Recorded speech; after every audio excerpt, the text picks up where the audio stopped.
Shalom Bapak Ibu Saudara kasih dalam nama Tuhan Yesus. Saudara bersukacita di pagi hari ini. Kalau bersukacita, salam kiri kanannya, katakan Tuhan Yesus baik. Tuhan Yesus baik.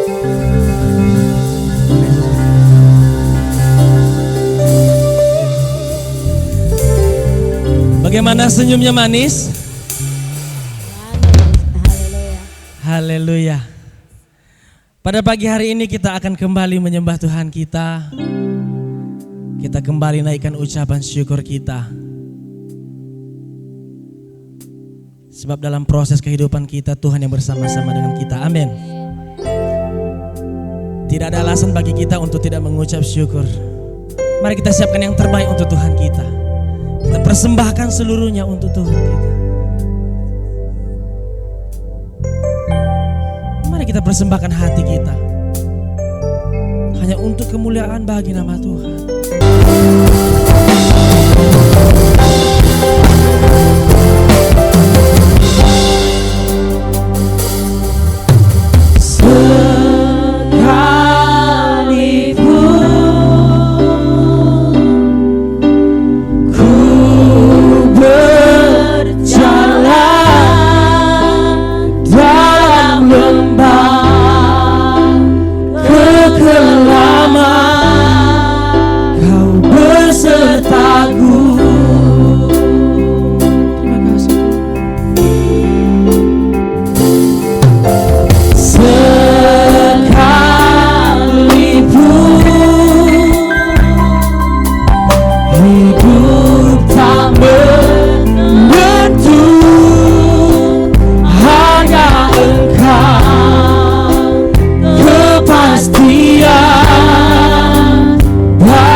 lagi. Shalom.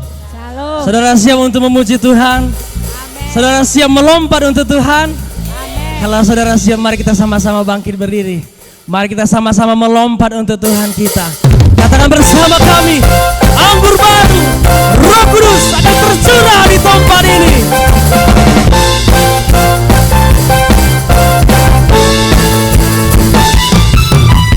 Roh Kudus tercurah di tempat ini, urapannya yang ajaib memulihkan umat lagi. Roh Kudus tercurah bagi gerejanya, memulihkan umat pilihannya. Katakan bersama kami,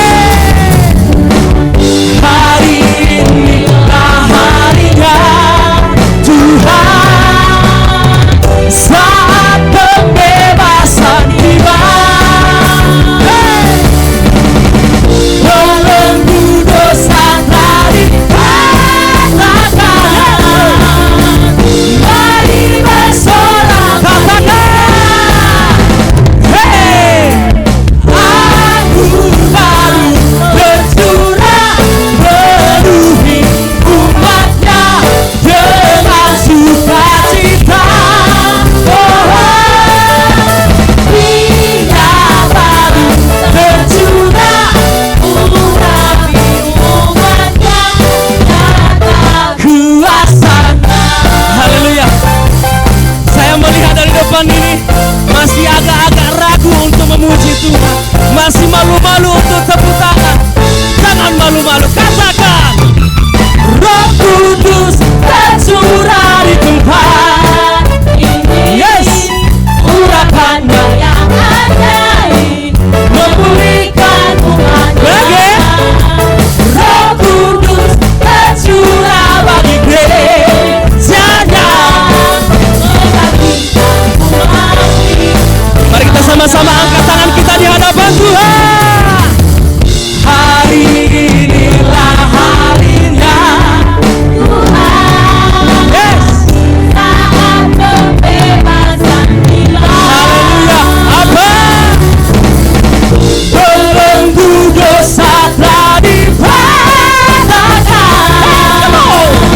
mari bersorak serukan bersama, hey, anggur baru tercurah penuhi umatnya dengan sukacita.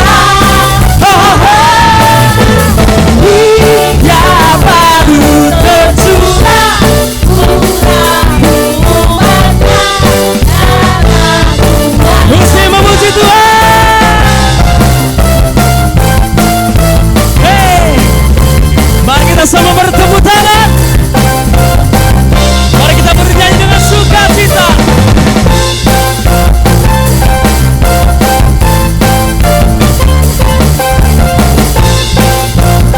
Katakan bersama kami, anggur baru tercurah penuhi umatnya dengan sukacita. Dia baru tercurah, hey, umatnya nyata. Haleluya. Masih ada sukacita? Iya, tapi tidak terpancar demikian dari depan. Masih ada sukacita? Mana senyumnya? Iya. Katakan bahwa kita punya Tuhan yang maha besar. Katakan amin. Mari kita katakan bersama, sebab Tuhan maha besar.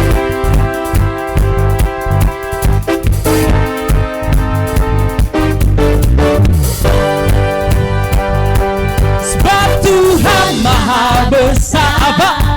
Dan sangat terpuji, yang lebih dahsyat Dari segala Allah. kurang kedengaran. Come on. Sebab Tuhan Maha besar dan sangat terpuji, kuasanya dahsyat. menghancurkanmu. Kita katakan lebih seru lagi. Come on.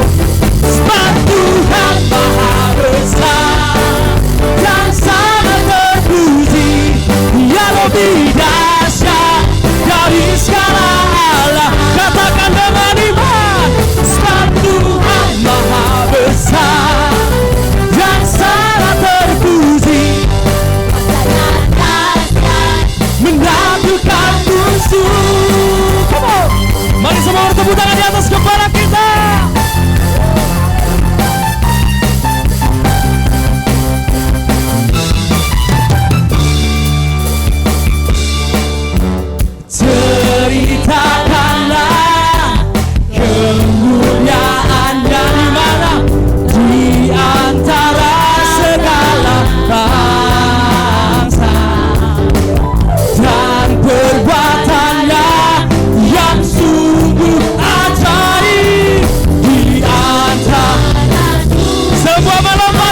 kita kembali menyembah Tuhan kita. Kita katakan bersama, Roh-Mu yang hidup.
Berserah penuh di hadirat-Mu, Kau ambil alih seluruh hidupku di antara-Mu, menyembah-Mu.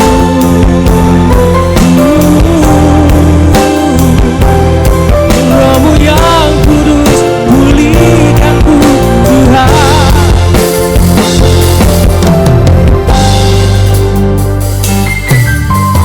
Roh-Mu yang kudus, pulihkanku. Engkaulah damaiku. Shalom semuanya. Ya. Puji Tuhan, saudara kekasih, kita boleh kembali bersama-sama belajar daripada firman Tuhan pada saat hari ini. Ya. Saya percaya satu minggu ini kita sudah dilawat Tuhan. Sepanjang minggu ini kita sudah disertai Tuhan untuk boleh kita bekerja, ya, cari makan, cari cuan gitu ya kan. Jadi saudara kekasih, mari sejauh waktu dan kesempatan ada, boleh kita bersama-sama bersekutu di tempat ini memuji Tuhan, menyembah Tuhan. Ya, kita nikmati sama-sama hadirat Tuhan, sehingga kita boleh kembali bersama-sama saudara kekasih mendengarkan kebenaran firman Tuhan. Ada amin? Ya, mari saudara kekasih, kita kembali saudara kekasih belajar daripada firman Tuhan. Kita buka Alkitab kita di dalam 2 Korintus 4 ayat 8, 9. 2 Korintus 4 ayat 16, 17, 18.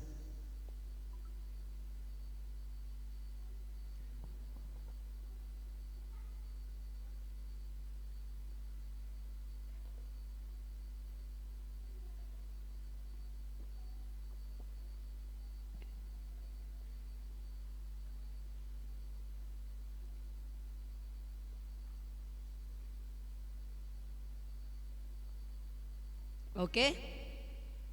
Kalau tidak ada Alkitabnya atau HP sucinya, boleh lihat di layar. Ya. Mari kita sama-sama belajar daripada sama-sama membaca firman Tuhan. 1, 2, 3 ya. Sebab itu kami tidak tawar hati, tetapi meskipun manusia lahiriah kami semakin merosot, namun manusia batiniah kami dibaharui dari sehari ke sehari. Sebab penderitaan ringan yang sekarang ini mengerjakan bagi kami kemuliaan kekal yang melebihi segala-galanya, jauh lebih besar daripada penderitaan kami. Sebab kami tidak memperhatikan yang kelihatan, melainkan yang tak kelihatan, karena yang kelihatan adalah sementara, sedangkan yang tak kelihatan adalah kekal. Ada amin? Iya, puji Tuhan saudara kekasih. 3 cara berkemenangan di dalam Tuhan. Iya. Terkhusus saudara kekasih, biarlah apakah kita sudah menjadi jemaat yang berkemenangan? Iya. Saya percaya saudara kekasih, tidak ada satupun yang menginginkan dalam hidupnya tidak menang dalam segala hal, tidak berhasil dalam segala hal. Semuanya kita merindukan kita menjadi pemenang. Iya. Semuanya kita merindukan menjadi pemenang. Saudara kekasih, dalam nama Yesus, di dalam 2 Korintus 4 ayat 16 dikatakan saudara kekasih, sebab itu kami tidak tawar hati, tetapi meskipun manusia lahiriah kami semakin merosot, namun manusia batiniah kami dibaharui dari sehari ke sehari. Menjadi umat yang berkemenangan atau jemaat yang berkemenangan itu gak segampang membalikkan telapak tangan. Iya. Kita tidak mau tetap kalah di dalam pertandingan. Hidup ini penuh dengan perjuangan. Iya, kalau kita tidak berjuang saudara kekasih dalam segala hal, kita banyak ketinggalan. Iya. Saudara kekasih, 3 cara yang berkemenangan di dalam Tuhan, ya, boleh kita diambil dari ayat 2 Korintus ini saudara kekasih. Kalau kita lihat saudara kekasih bagaimana ya seorang menjadi suatu pahlawan, yaitu Paulus, yang bisa kita ambil menjadi suatu teladan dalam hidup kita. Dikatakan saudara kekasih di ayat 16 ini, sebab itu kami tidak tawar hati, tetapi meskipun manusia lahiriah kami semakin merosot, namun manusia batiniah kami dibaharui dari sehari ke sehari. Inilah yang dialami dan dirasakan oleh Paulus. Iya. Saudara kekasih, dalam nama Yesus, cara yang berkemenangan di dalam Tuhan itu, Paulus saudara kekasih, yaitu satu saya beri, ya, caranya saudara kekasih dapat menjadi, ya, cara merasakan yang benar. Cara yang merasakan yang benar itu apa? Ya, kalau kita lihat Paulus hidupnya penuh dengan tantangan. Tantangan demi tantangan yang dialami oleh Paulus. Sebelumnya mari kita baca saudara kekasih di dalam ayat 9 itu ya.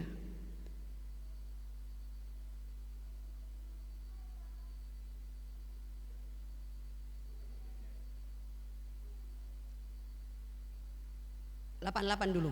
8, 9, 10. Ya, 8, 9, 10. Saya baca. Dalam segala hal kami ditindas, namun tidak terjepit. Kami habis akal, namun tidak putus asa. Kami dianiaya, namun tidak ditinggalkan sendirian. Kami dihempaskan, namun tidak binasa. Kami senantiasa membawa kematian Yesus di dalam tubuh kami, supaya kehidupan Yesus juga menjadi nyata di dalam tubuh kami. Inilah yang dialami dan dirasakan oleh Paulus, di mana dikatakan saudara kekasih, ya, dalam segala hal kami ditindas, namun tidak terjepit. Kami habis akal, namun tidak putus asa. Kami dianiaya, namun tidak ditinggalkan sendirian. Kami dihempaskan, namun tidak binasa.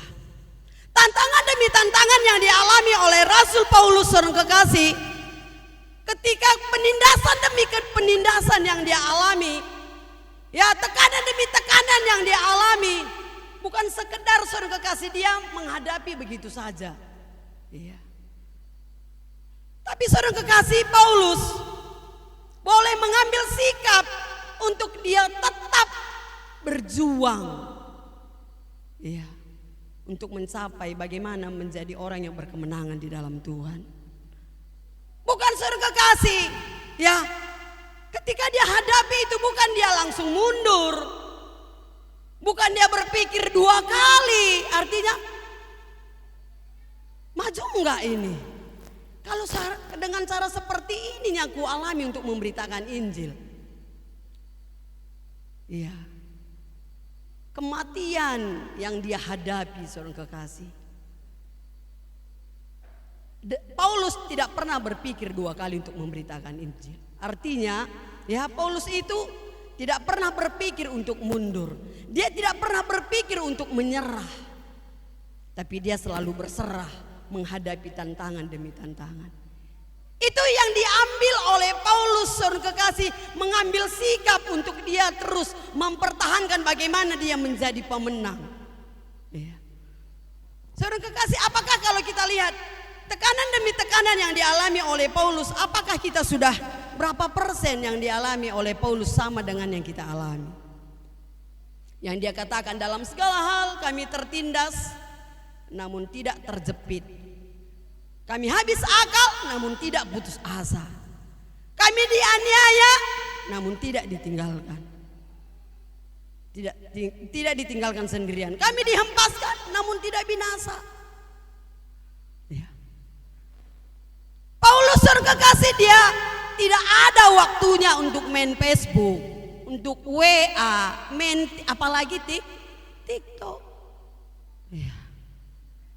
Nggak ada waktunya lagi, saudara kekasih, bermain ya. Kalau kita masih banyak lagi waktu kita untuk main HP seperti itu kira-kira. Ya. Tapi saudara kekasih, ketika datang masalah, persoalan, tantangan demi tantangan yang kita hadapi, ada kalanya kita nggak siap, nggak ya. Ada kalanya kita putus asa. Tapi saudara kekasih, Paulus bisa kita ambil menjadi suatu teladan bagi kita, bagaimana dia bisa hidup menjadi orang yang berkemenangan di dalam Tuhan. Iya. Mari saudara kekasih, kita lihat apa yang kita alami saat hari ini, apa yang kita rasakan saat hari ini, apa yang kita hadapi saat hari ini, saudara kekasih. Bagaimana Paulus mengambil sikap ketika dia tertindas, ketika dia tertekan. Dia dipenjara karena memberitakan Injil. Dia kadang nggak diterima, dia kadang direndahkan. Ya. Bagaimana saudara kekasih sikap Paulus? Dia tetap berjuang. Dia saudara kekasih boleh ya mengambil cara bagaimana menghadapi tantangan itu dengan cara yang benar. Ya, yaitu saudara kekasih di dalam ayat 16 tadi, saudara kekasih, apa katanya ayat 16? Sebab itu kami tidak tawar hati, tetapi meskipun manusia lahiriah kami semakin merosot, namun manusia batiniah kami dibaharui dari sehari ke sehari. Saudara kekasih, kalau kita menjadi tua, nggak ada pilihan, ya kan? Pasti tua. Nggak ada pilihan. Aku nggak mau menjadi tua. Aku mau menjadi umur 17 terus. Kalau menjadi tua nggak ada pilihan. Ya. Tapi menjadi awet muda itu pilihan. Mau menjadi tua bisa juga ambil tongkat, kujaga me bibi gitu ya kan? Kalau mau menjadi muda, mari jogging. Jadi awet muda itu adalah pilihan. Kalau menjadi tua itu nggak ada pilihan. Jadi saudara kekasih, kalau tubuh jasmani kita ini semakin tua, semakin hari semakin tua, kekuatan kita semakin merosot seperti Paulus katakan. Kita semakin lemah saudara kekasih. Kesehatan kita semakin berkurang. Banyak lagi saudara kekasih sakit penyakit yang kita alami. Iya. Tapi firman Tuhan saudara kekasih, Paulus katakan, tubuh ini bisa tua. Iya. Tapi batiniahnya dia tetap kuat. Ya, ada amin. Dibaharui hari ke hari. Itu Paulus katakan saudara kekasih. Sehingga dia sanggup mampu menghadapi tekanan demi tekanan. Itu yang perlu kita perjuangkan saudara kekasih. Bagaimana kita menjadi ya batiniah kita ini saudara kekasih bisa kuat, ya bisa tegar. Namanya kalau tantangan kita tahu, namanya hidup pasti ada penuh dengan tantangan. Menghadapi tantangan dalam keluarga, tantangan di dalam tetangga, tantangan di dalam pekerjaan, tantangan di dalam usaha, tantangan di dalam lingkungan, di dalam bisnis, ekonomi, keuangan. Bisa terjadi semuanya itu dalam kehidupan kita, saudara kekasih. Namun bagaimana kita bisa memandang itu semua seperti Paulus katakan? Iya. Dia memiliki cara yang berbeda. Ya. Dia memiliki, saudara kekasih, cara yang berbeda untuk menghadapi setiap tantangan di dalam hidupnya. Iya. Makanya dikatakannya, saudara kekasih, sebab itu kami tidak tawar hati, tetapi meskipun manusia lahiriah kami semakin merosot, namun manusia batiniah kami dibaharui dari sehari ke sehari. Biarlah hal ini juga yang kita alami dalam hidup kita. Sekalipun umur kita yang sudah tua, kekuatan kita yang sudah menurun, kesehatan kita yang semakin menurun juga, tapi batiniah kita tetap kuat. Ada amin? Manusia rohani kita tetap diperbaharui dari hari ke hari. Ya, lewat cara hubungan kita dengan Tuhan. Bagaimana kerinduan kita dengan Tuhan. Bagaimana kita saudara kasih bergaul karib dengan Tuhan. Sehingga hidup kita, manusia rohani kita dari hari ke hari semakin diperbaharui di dalam Tuhan. Saudara kekasih, yang kedua dikatakan, saudara kekasih, bagaimana cara berkemenangan di dalam Tuhan? Cara pandang yang benar. Ya.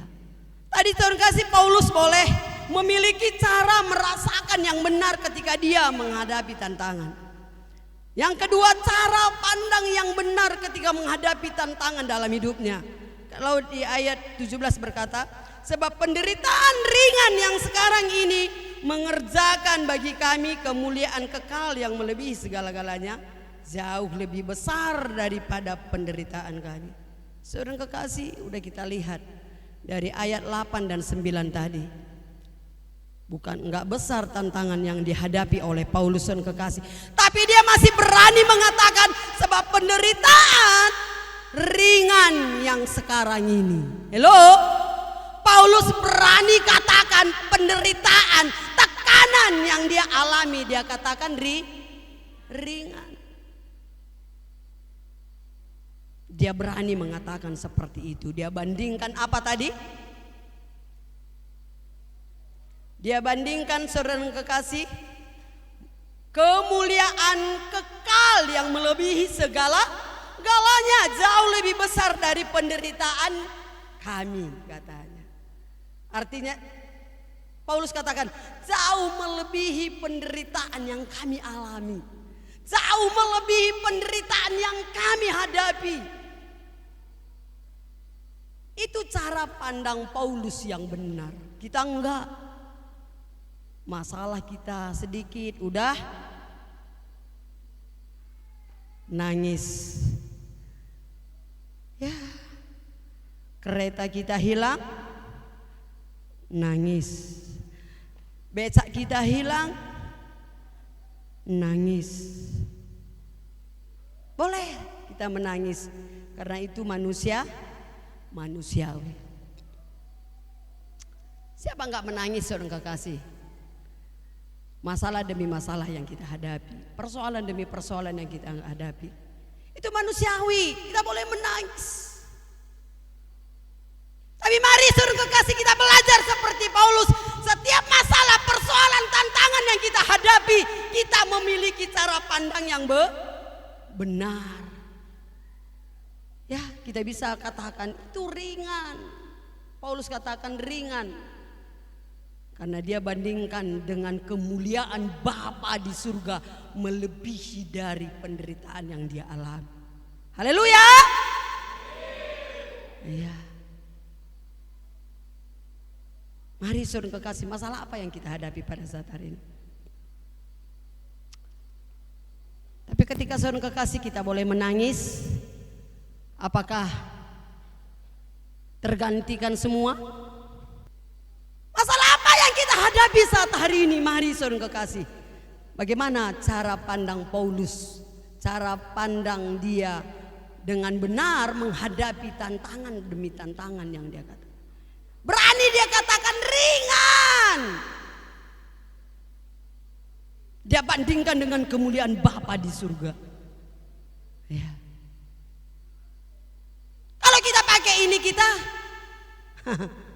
seperti lagu tadi. Ya kan? Nyanyi kalian lah, jadi artis di depan ini. Bisa juga kita sumbang kan? Taruh di situ mangkok-mangkok ya kan Ibu? Iya. Mari saudara kekasih kita lihat inilah yang dialami dan dihadapi oleh Paulus. Dia memiliki cara pandang yang benar ketika dia menghadapi masalah, persoalan, penindasan, tekanan, tantangan yang dia hadapi dalam hidupnya. Dia berani berkatakan saudara kekasih, ringan masalah yang dia hadapi. Karena cara pandang yang benar dia bandingkan dengan kemuliaan Tuhan. Kita enggak. Masalah kita tadi yang terus kita pikirkan. Kita enggak lihat bagaimana pekerjaan Tuhan yang luar biasa saudara kekasih. Kasih karunia-Nya yang begitu besar dalam hidup kita. Pekerjaan karya-karya Tuhan yang begitu luar biasa Tuhan boleh kerjakan dalam hidup kita. Ya. Tapi saudara kekasih pikiran ini kalang kabut. Ya memikirkan bagaimana caranya masih bisa dapat enggak begini. Cara pandang kita kadang sama Paulus ini berbeda. Cara pandang kita merasa lebih besar masalah dibanding kemuliaan Tuhan, dibanding kasih setia Tuhan, dibanding penyertaan Tuhan dalam hidup kita. Ya. Ya. Tapi mari belajar, ada amin. Belajar seperti Paulus bagaimana menghadapi tantangan itu dan memiliki cara pandang yang benar supaya jangan kita seteres, supaya jangan kita putus asa. Iya. Kalau seteres masuk nanti ke rehab. Kalau putus asa masuk ke liang kubur, ya ke neraka.